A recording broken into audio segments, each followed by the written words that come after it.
We are up into the south arm of Knife Lake. Teresa says that's Thunder something. Thunder Rock, Thunder Island, Thunder something. Canada's on the other side of that. Right now we are basically at our portage. We're trying to find it. I think it's on the other side of this. Okay. Coming right up here. Yeah, we're going to portage from Knife, basically straight south into Bonney. Yes, it's southeast. She says southeast in case it's not picking up. But oh, the water's so clear. It's so beautiful. It's nice and warm, but not like too hot and not humid.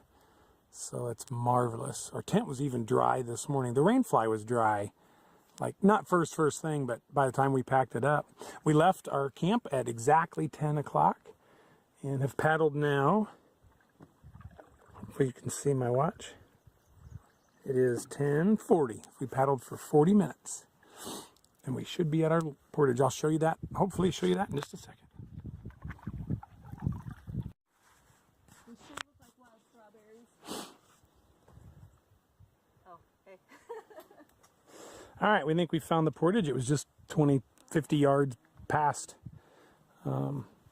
where I just filmed. So we think this is it, though. I mean, it's not a real heavily used going into a lake with just 1 or 2 campsites, into another lake with just a couple campsites and real small. So you got to really be kind of know where you're headed or want to be going into that area to even be looking for this. So we're about 95% sure. Yeah, we found wild strawberries. Yeah. Yummy. Here's our stuff.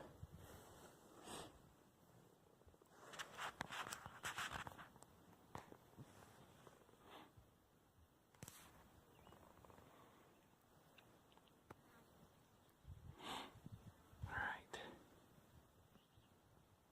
Welcome to Bonney Lake. There's the portage. We just came across 40 rod. And here's Bonney. Teresa could see a couple of little bitty smallmouth there by the landing, so we know there's smallies in this lake. And there are 2 campsites. It's a real small lake, and the portage is right across there. We'll be there in a few minutes. That was a neat portage because there were flowers growing along there. Well, what did you like about that portage? Yeah, it was beautiful. So you can tell the growth over here is not as old as the rest of the lake.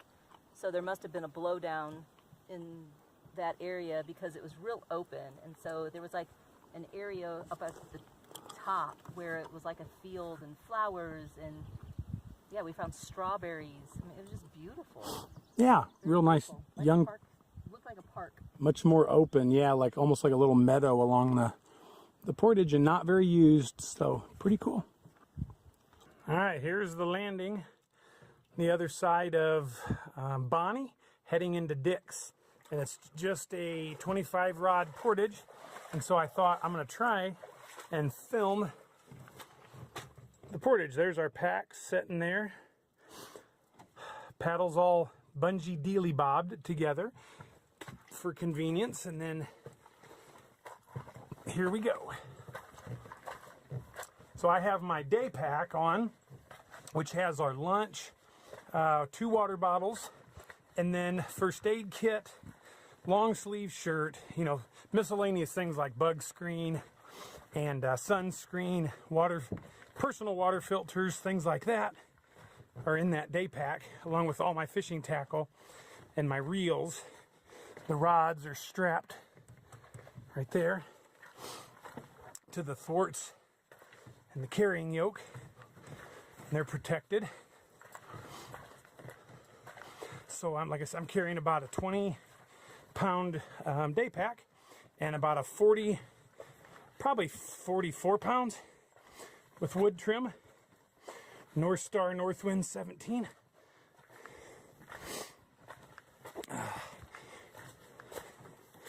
And the canoe is actually very well balanced. Dude, look at the mud.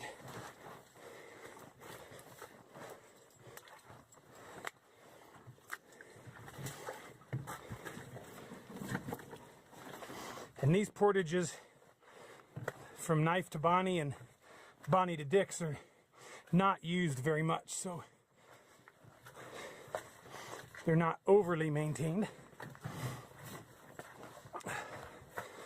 if there is such a thing.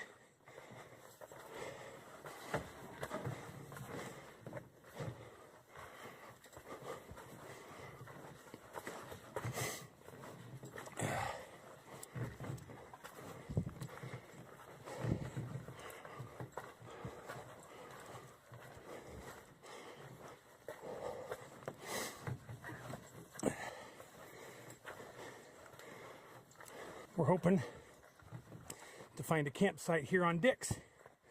So, and then I can day trip back into Bonney to fish.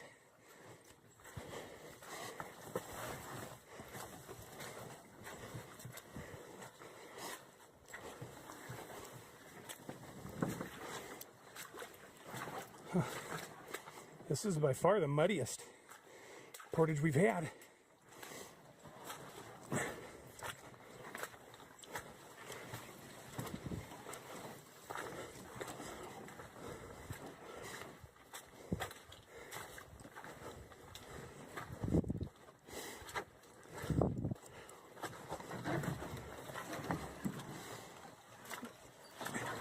Oh boy.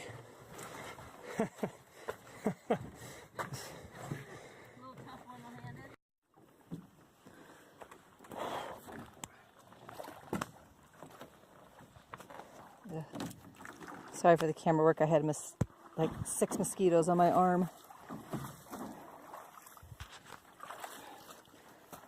There you go. So that's how you wet foot to protect your Kevlar canoe. And this is not a very good spot.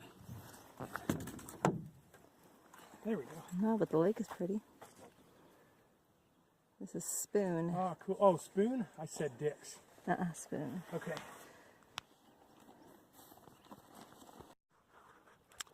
We checked out 2 campsites so far on Spoon, and first one we didn't like that much, but it's way better than the second one. We liked it even less. Teresa was just pointing out those, like almost a small little mountain, little definite rocky hill. This is Spoon Lake. I said Dick's a couple times. I was wrong. It's Spoon Lake, and it's a big lake, and boy, it looks fishy. I can't wait to fish this thing this evening. But right now it is sunny and kind of warm in the sun. All right, here is the view from our campsite. That is north, I think, right maybe there. My canoe keeps blowing away. Anyway, here's the landing. And then it is a little steep going up, a couple of big steps, but there's the campsite. And there were some folks leaving, and they said this was a great one. They really liked it and the one across over there. But we went ahead, since they really liked this one, we just came and unloaded. So going on their advice. Looks like they left some stuff in the fire pit, and there's a dead fish behind us, and they dumped some stuff on the ground here, but otherwise, it's a beautiful spot. And they said they only caught northern pike, no smallmouth. So that's a little bit disconcerting. I hope there's smallies in here. And I don't want to lose a bunch of topwaters to pike. So we'll see. Pike are fun to catch, though. All right, this is our campsite on Spoon Lake. Hadn't shown you the campsite yet, so let me pan real quick. There's our 10-liter Catadine gravity water filter. Here's our view. The sun is going to set right over there, so that's going to be perfect.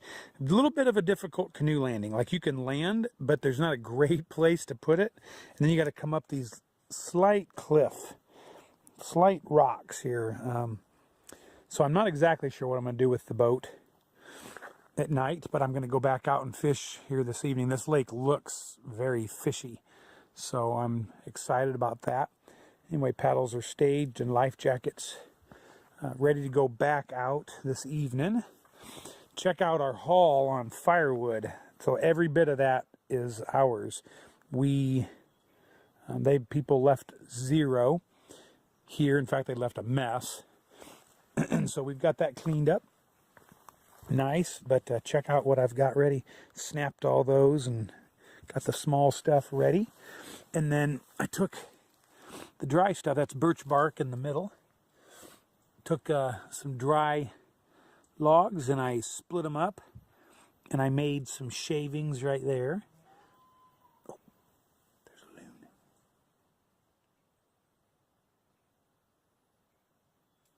It's only going to do it once, maybe. Anyhow, I've got real light twigs there to go. After the birch bark ignites, I'll put the shavings on the pile, and then I'll span the 2 small sticks with those, and then I'll work my way to those. And those, they go across this way once it starts burning the shavings there. And then I go to some of these, start adding those, and once we get the good fire going, we can add our wrist-sized logs. And that's a poker stick for poking the fire. I used a Bark River camping trail knife to split the wood. I used my Gransfors Brook small 4-stacks a little bit, but didn't really need it because I'm not splitting the big stuff. I was only splitting small. How we got the wood, that's a big deal. So we got the firewood we paddled down the lake, and we would wait till we saw either some stuff up on the bank that looked like good hard driftwood, or maybe a tree up on the bank that was dead and had lost limbs or fallen over or something, and I would go up and feel them, and if they were hard, we'd cut them up into long chunks and put them in the canoe, and then we brought them back and piled it over there, and I sat and sawed and snapped and whatever for almost an hour, and now we've got probably 2 days worth of firewood here. So that was the way we did it. Check out our tent setup, or our tarp setup. There's a rock and tarp setup. Ran a ridge line barely off the front, but we did run a ridge line and tied up high to trees, and we're good to go. Mother Hubba's setting up there, ready for bedtime. Got a little clothesline. Oh, and we've got a hammock set up this time. We didn't put it up last time, but Stole it from Christine. Yep, Pristine gave up her hammock for a few days for us, and so we're thankful for that. We're going to check that thing out. We got items staged and ready to go. Not supposed to be any rain, but Teresa really likes the rain fly, so I really like Teresa, and what she says goes. Hey, tell us real quick, what'd you see a little while ago? Oh, bald eagle came down off the bank and swooped up a fish, kept on flying. It was really cool. Right in front of her.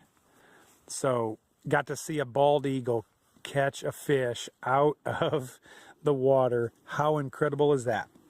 Cleaning up after supper, we ate a mountain of potato hash with dehydrated ground beef. I mean, a mountain. So we're full. We're not going to do s'mores tonight, but we are going to have a fire.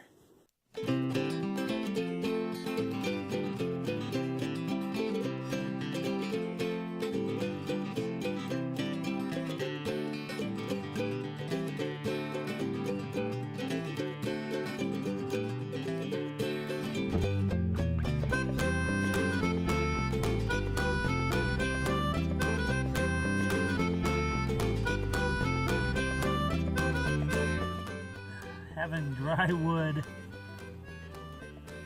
having it prepared like I did, makes a big difference.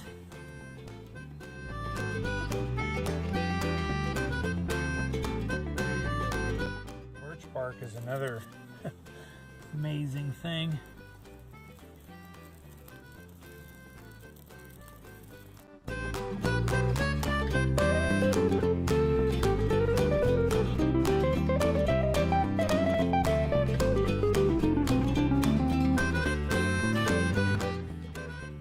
That's how you light a fire in the North Country.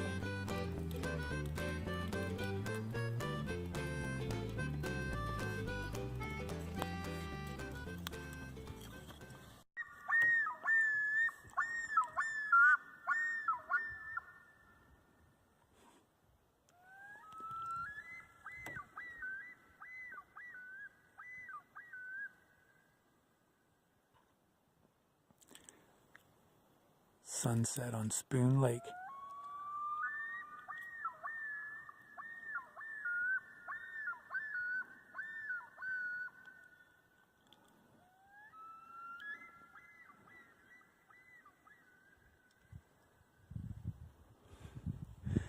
I'm out here fishing. The loons are going to town.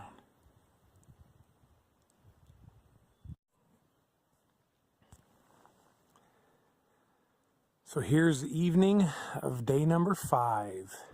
Wow. It dawned beautifully, was pretty mild today. There were clouds and the sun was able to hide behind those clouds a few times, and so we basically took it extremely easy today. We took naps in the hammock.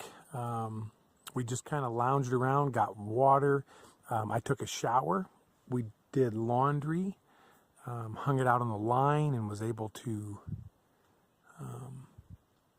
dry our clothes. And we went and fished a little while, caught 3 or 4 northern pike. We're thinking there's either no bass in this lake or they are way post spawn and they're much deeper. I never did fish, deep or anything, so could be, but not sure. Anyway, it's a beautiful lake nonetheless. There are guests across the way at the far campground, but boy, they've been quiet. The only time we really heard them was when they went swimming this afternoon. So they've been marvelous for lake companions. Other than them, we've only had bald eagle. We have a pet seagull, and as you've heard already, a couple of pet loons.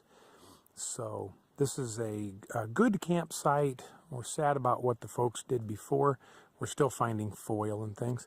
And it's not the greatest landing for a canoe. Like, it's a little difficult to really store it upside down properly. You'd have to come up these big rocks, this little small cliff, and put it up there. But let's check out our fire. We just had some s'mores. Got done reading from Paddling magazine. And there's our fire and our view from the fire. Any thoughts from today's activities, Teresa? No, it was a pretty lazy day. I read a lot from the book I've been reading. Laying in the hammock rocked. Thank you, Emily, for letting us borrow your hammock. Yep. Oh, look how much redder it is just in a few seconds. Getting ready to go to bed. And what time is it? It's like probably almost 9:30. Feels late. Yeah. Tomorrow we're going to pack up and move, so we're not cooking breakfast. We're going to do bagels and butter and some coffee and hot chocolate, and we're going to go. So we got a pretty decent day tomorrow with 180 rod portage, which will be our longest portage to date. So we're looking forward to that. Well, good night. Whoever's watching this, I sure wish you were here with us. Especially our kids and family. It's rough, let me tell you. Those chairs aren't going to sit in themselves, and the s'mores aren't going to eat themselves. Oh, we had a spicy concoction for dinner. Oh my goodness, yeah. Very. What was it called?